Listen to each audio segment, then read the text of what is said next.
Saat masih berupa janin, terdapat sebuah pembuluh darah atau saluran di jantung yang disebut ductus arteriosus yang menghubungkan dua arteri utama, yaitu aorta dan arteri pulmonalis.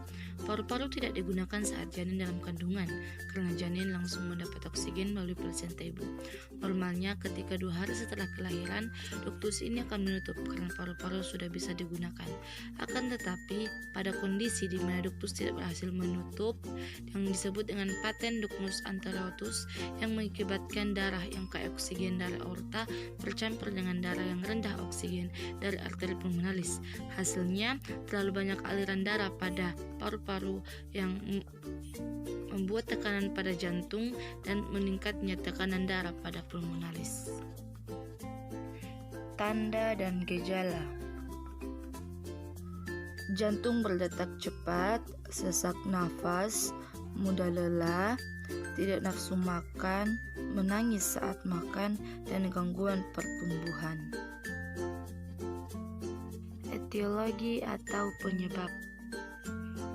Penyebab PDA secara pasti tidak diketahui, tetapi kondisi genetika bisa mempengaruhi.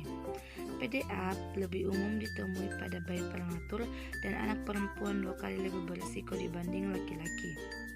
PDA umum terjadi pada bayi dengan neonatal respiratory distress syndrome, bayi dengan kelainan genetik seperti Down syndrome, dan bayi yang ibunya terinfeksi rubella selama kehamilan. Patofisiologi. Normalnya, ketika masih berupa janin, terdapat sebuah pembuluh darah atau saluran di jantung yang disebut ductus arteriosus yang menghubungkan 2 arteri utama, yakni aorta dan arteri pulmonalis. Paru-paru tidaklah digunakan saat masih janin karena janin mendapat oksigen melalui plasenta ibu.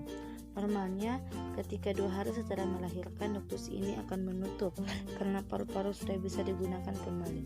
Tetapi ada kondisi di mana ductus tidak berhasil menutup dan disebutlah dengan patent ductus arteriosus yang mengakibatkan darah yang kaya oksigen dari aorta bercampur dengan darah yang rendah oksigen dari arteri pulmonalis. Hasilnya, terlalu banyak aliran darah pada paru yang membuat tekanan pada jantung dan meningkatnya tekanan darah pada pulmonalis. Jika kejadian ini tidak ditindaklanjuti, maka akan berakibat fatal kepada janin dan dapat menyebabkan gagal jantung pada bayi yang telah dilahirkan. Pemeriksaan diagnostik: fototoraks, ekokardiografi, pemeriksaan dengan Doppler berwarna, EKG atau elektrokardiogram, serta kateterisasi jantung. Penata laksanaan farmakologi dan non-farmakologi. Terapi farmakologi yang umumnya digunakan adalah indometasin, yaitu suatu penghambat siklo-oksigenase atau COX. Namun akhir-akhir ini diperkenalkan sediaan ibuprofen sebagai alternatif terapi farmakologis yang memiliki efektivitas setara. Kemudian ada penanganan gagal jantung melalui pembatasan cairan serta terapi profilaksi dengan antibiotik. Dan untuk farmakologisnya dilakukan dengan cara kateterisasi jantung, dan yang kedua adalah pembedahan untuk ligasi ductus. Pencegahan PDA. Oleh karena penyebab yang tidak jelas, pencegahan PDA terbatas pada pencegahan faktor risiko yang dapat diubah, seperti menghindari infeksi rubella dengan cara mendapat vaksinasi MMR sebelum kehamilan.